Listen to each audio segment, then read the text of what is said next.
నమస్తే అండి. Hi everyone. ఈరోజు డిసెంబర్ 28న ఫస్ట్ షిఫ్ట్లో జరిగినటువంటి ఆర్ఆర్బీ ఎన్టీపీస్లో అడిగినటువంటి జిఎస్ క్వశ్చన్స్ గురించి మనం ఇక్కడ తెలుసుకుందాం. ముందుగా వందే భారత్ ఎక్స్ప్రెస్ అనేది ఏ రెండు స్టేషన్ల మధ్యన రన్ అవుతుందని అడిగాడు. అయితే ఇది వందే భారత్ అనే ఎక్స్ప్రెస్ ఢిల్లీ నుంచి మరియు వారణాసి వరకు, అయితే ఈ ఢిల్లీ నుంచి వారణాసి వరకు డైరెక్ట్ స్టేషన్ అడిగాడా అంటే ఇట్లా పెట్టచ్చు, లేదా స్టాప్లు అడిగితే ఇక్కడ ఓన్లీ దీనికి రెండే స్టాప్లు ఉన్నాయి ఎక్స్ప్రెస్కి. ఒకటి కాన్పూర్ అండ్ ప్రయాగ్రాజ్ స్టేషన్లు అడిగితే కాన్పూర్ అండ్ ప్రయాగ్రాజు.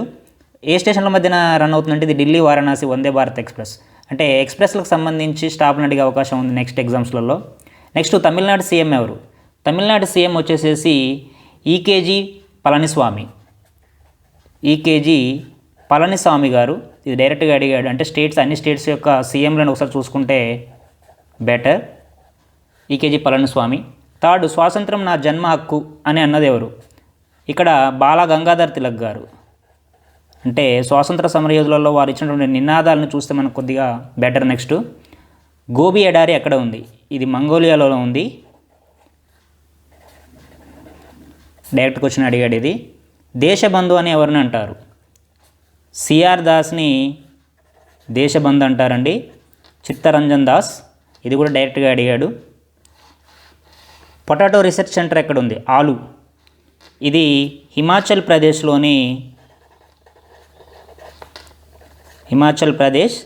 సిమ్లా. స్టేట్ అడిగితే హిమాచల్ ప్రదేశ్, ప్లేస్ అడిగితే Shimla. Next, DRDO multi barrel rocket launcher name ఏంటి అని అడిగాడు. డిఆర్డిఓకి సంబంధించి Pinaka. Multi barrel launcher Pinaka. దీన్ని డిఆర్ఓడిఓ ప్రొడ్యూస్ చేసింది. నెక్స్ట్, డిఆర్డిఓ యొక్క హెడ్ ఎవరని అడిగారు. ప్రస్తుతం DRDO head G Satish Reddy అండి. అంటే ఇస్రోకి సంబంధించి, డిఆర్డిఓకి సంబంధించి, ఆర్మీకి సంబంధించినటువంటి హెడ్స్ని మనం చూసుకుంటే ఒకసారి బెటర్. శబరిమల దేవాలయం ఎక్కడ ఉంది? ఇది డైరెక్ట్గా అడిగాడు. ఇది కేరళలో ఉంది. ఏ రాష్ట్రంలో ఉందని అడిగాడు. కేరళ స్టేట్లో ఉంది. ఎందుకంటే ఇక్కడికి ఈ గుళ్ళోకి అమ్మాయిలకి అనుమతి లేదని చెప్పి గొడవలు కూడా జరిగాయి. అందుకని ఇది వార్తల్లో హాట్ టాపిక్గా ఉంది, అందుకని అడగడం జరిగింది. నెక్స్ట్, కోవిడ్ కేర్ యాప్ని ఏ స్టేటు లాంచ్ చేసిందని అడగడం జరిగింది. దీన్ని అరుణాచల్ ప్రదేశ్ అండి ఆన్సర్. మొత్తంగా 17 యాప్స్ వచ్చాయి. ఒక్కో స్టేట్ ఒక పేరుతో చేసింది. బట్ ఇక్కడ కోవిడ్ కేర్ యాప్ అనేది మాత్రం అరుణాచల్ ప్రదేశ్.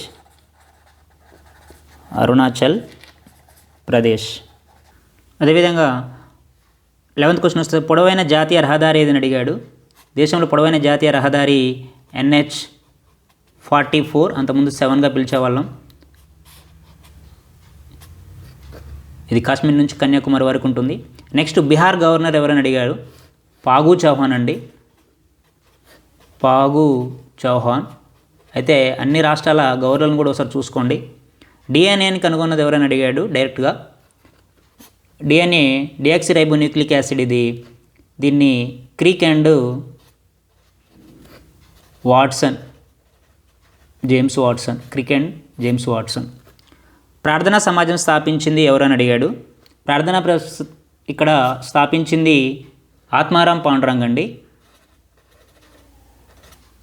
ఆత్మారాం పాండురంగ. ఇది బాంబేలో స్థాపించారు, ముంబైలో. 1867లో 1867లో ముంబైలో స్థాపించడం జరిగింది ప్రార్థనా సమాజం. అదేవిధంగా IPL 2020 ఫైనల్ ఎక్కడ జరిగిందన్నాడు. దుబాయ్ ఇంటర్నేషనల్ క్రికెట్ స్టేడియంలో జరిగింది IPL. కోవిడ్ కారణం వల్ల దుబాయ్లో నిర్వహించడం జరిగింది. అదేవిధంగా ప్లాసీ యుద్ధం ఎప్పుడు జరిగింది అని అడిగాడు. ప్లాసీ యుద్ధం వచ్చేసేసి 23 జూన్ 1757. 1757 జూన్ 23న జరిగింది ప్లాసీ యుద్ధం. అదేవిధంగా 8వ షెడ్యూల్లో ఎన్ని భాషలు కలవని అడిగాడు. ఇది 22 భాషలు గలవు. 8వ షెడ్యూల్ భాషలకు సంబంధించింది. సో బెంగాల్ విభజన ఎప్పుడు జరిగిందని అడిగాడు. బెంగాల్ విభజన వచ్చేసేసి 16 అక్టోబర్ 1905. బెంగాల్ విభజన వచ్చేసి 1905 అక్టోబర్ 16న జరగడం జరిగింది. అదేవిధంగా శారదా యాక్ట్. శారదా యాక్ట్ దేనికి సంబంధించింది ఎప్పుడంటే ఇది బాల్య వివాహాల నిరోధక చట్టం అండి. బాల్య వివాహాలకు సంబంధించి నిరోధక చట్టం. ఈ నిరోధక చట్టాన్ని 1929లో తీసుకురావడం జరిగింది శారదా యాక్ట్ని. అదేవిధంగా మామ్ను ఎప్పుడు లాంచ్ చేశారని అడిగాడు. చంద్రయాన్కి సంబంధించి మామ్ని లాంచ్ చేసింది నవంబర్ 5, 2013 నవంబర్ 5న మామ్ని లాంచ్ చేయడం జరిగింది. అదేవిధంగా గాంధీ దండి మార్చ్ ఎక్కడ స్టార్ట్ చేశారని అడిగారు. గాంధీ దాండి మార్చ్ స్టార్ట్ చేసింది సబర్మతి ఆశ్రమం అండి. సబర్మతి ఆశ్రమం నుంచి దండి వరకు దీన్ని మార్చ్ అందుకని మార్చ్ అంటాం. సో మార్చ్న 12వ తారీఖు స్టార్ట్ చేయడం జరిగింది. ఇది 78 మంది తన వాలంటీర్స్తో గాంధీ గారు సబర్మతి ఆశ్రమం నుంచి స్టార్ట్ చేయడం జరిగింది. అదేవిధంగా ముకుర్తి నేషనల్ పార్క్ ఎక్కడ ఉందని అడిగాడు. ఇది తమిళనాడులో ఉందండి ముకుర్తి నేషనల్ పార్కు.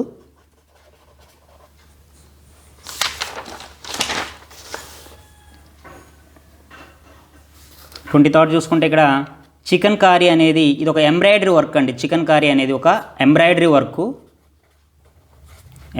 వర్క్ ఇది ఎక్కడ అంటే ఇది ఎక్కడ ఉందని అడిగాడు. ఎక్కడ ప్రసిద్ధి అంటే ఇది లక్నో. అంటే కళలకు సంబంధించి ఆర్ట్స్కి సంబంధించి ఏవి ఎక్కడ ఫేమస్ అనేది కూడా చూసుకోవాలి ఒకసారి. సెకండ్ పానిపట్ యుద్ధం ఎప్పుడు జరిగిందని అడిగాడు. సెకండ్ పానిపట్ యుద్ధం వచ్చేసరికి ఇది నవంబర్ 5, 1556లో జరిగిందండి. 1556 నవంబర్ 5న జరిగింది. వరల్డ్ హంగర్ ఇండెక్స్లో భారత్ యొక్క స్థానం అడిగాడు. ఆకలికి సంబంధించండి ఇది 107 దేశాలని ఇక్కడ సర్వే చేస్తే భారత్కి 94వ ర్యాంక్ వచ్చిందండి హంగర్స్లో. అదేవిధంగా లోక్సభ స్థానాలు ఎన్ని అడిగాడు. ప్రస్తుతం లోక్సభ స్థానాలు 545 అండి. 543కి ఒక 2 ఆంగ్లో ఇండియన్ని ప్రెసిడెంట్గా నామినేట్ చేయడం జరుగుతుంది. మొత్తంగా 545. తర్వాత సుప్రీంకోర్టు ప్రధాన న్యాయమూర్తి ఎవరని అడిగాడు. సుప్రీంకోర్టు ప్రధాన న్యాయమూర్తి వచ్చేసేసి శరద్ అరవింద్ బాబ్డే.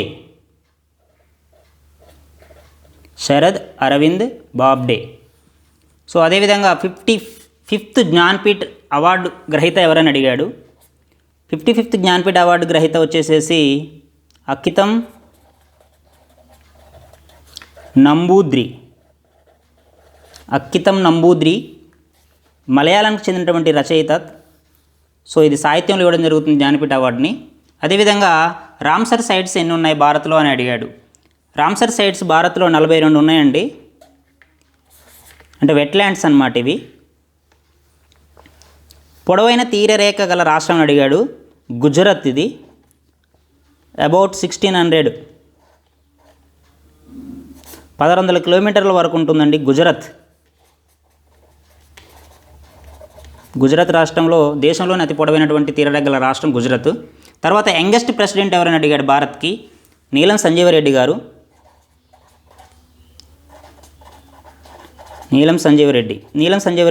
భారత్కి యంగెస్ట్ ప్రెసిడెంట్ అండి.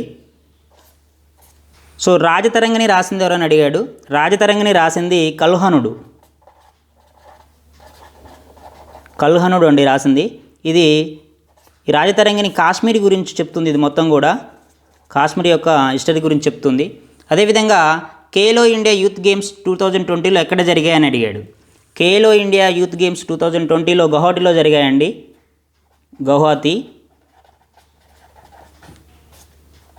గౌహతిలో జరిగాయి. నెక్స్ట్కి వచ్చేసేస్తే ఎవరెస్ట్ను ఆక్సిజన్ లేకుండా అధిరోహించింది ఎవరని అడిగాడు.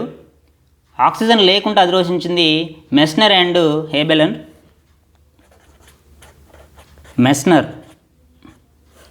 హేబెలర్. వీరు ఆక్సిజన్ లేకుండా ఎవరెస్ట్ను అధిరోహించడం జరిగింది. బ్యాంక్ ఆఫ్ బరోడాలో విలీనమైన బ్యాంకులు అడిగాడండి. బ్యాంక్ ఆఫ్ బరోడాలో విలీనమైనటువంటి ఒకటి Dena bank, and Vijaya bank అండి. దేనా అండ్ విజయ బ్యాంకులు రెండు కూడా బ్యాంక్ ఆఫ్ బరోడాలో విలీనం జరిగింది.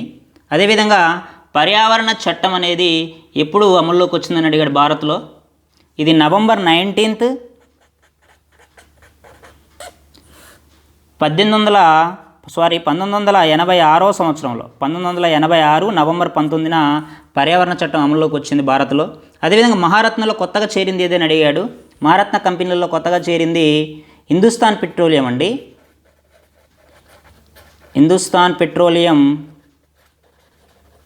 And power grid corporation. So Hindustan petroleum and power grid corporation కొత్తగా మహారత్నలో చేరాయి. మొత్తం ఇప్పుడు భారత్లో మహారత్న కంపెనీలు 10 ఉన్నాయండి. ప్రస్తుతం 10 ఉన్నాయి. 1వ పానిపట్ యుద్ధం ఎప్పుడు జరిగింది? ఫస్ట్ పానిపట్ యుద్ధం ఎప్పుడు జరిగిందని అడిగాడు. సో ఇది 1526లో జరిగింది, ఏప్రిల్ 21న. ఏప్రిల్ 21. అదే సెకండ్ అయితే దీనికి 30 సంవత్సరాలు కలుపుకోండి, అప్పుడు 1556 వచ్చేస్తుంది. మొదటిదేమో 26లో, రెండోదేమో 56లో. సో అదేవిధంగా ఈ కంప్యూటర్కి సంబంధించి, టెక్నాలజీకి సంబంధించి యూఆర్ఎల్ అంటే ఏందని అడిగాడు. యూఆర్ఎల్ స్టాండ్స్ ఫర్ అని అడిగాడు. యూఆర్ఎల్ అంటే యూ అంటే యూనిఫామ్, ఆర్ అంటే రిసోర్స్, ఎల్ అంటే లొకేటర్. ఎల్ అంటే లొకేటర్, యూనిఫామ్ రిసోర్స్ లొకేటర్ అండి. బ్రెయిన్ ఆఫ్ కంప్యూటర్ అని దేని అంటారని అడిగాడు. బ్రెయిన్ ఆఫ్ కంప్యూటర్ అంటే సిపియు, సెంట్రల్ ప్రాసెసింగ్ యూనిట్ని బ్రెయిన్ ఆఫ్ కంప్యూటర్ అంటాం. అదేవిధంగా యుబుంట్ అంటే ఏంటని అడిగాడు. యుబియుఎన్టి, యుబుంట్ అంటే ఏంటంటే ఇది ఒక ఆపరేటింగ్ సిస్టమ్ అండి. ఇది ఆపరేటింగ్ సిస్టమ్. మనకి విండోస్, లైనెక్స్ ఎలాగనో, విండోస్ సిస్టమ్ ఎలాగనో, ఆపరేటింగ్ సిస్టమ్ ఎలాగనో, ఇలా కూడా యుబుంటు కూడా ఒక ఆపరేటింగ్ సిస్టమ్. ఓకే అండి, ఈ వీడియో కనుక మీకు నచ్చినట్లయితే లైక్ చేయండి, సబ్స్క్రైబ్ చేయండి, కామెంట్ చేయండి. Thank you.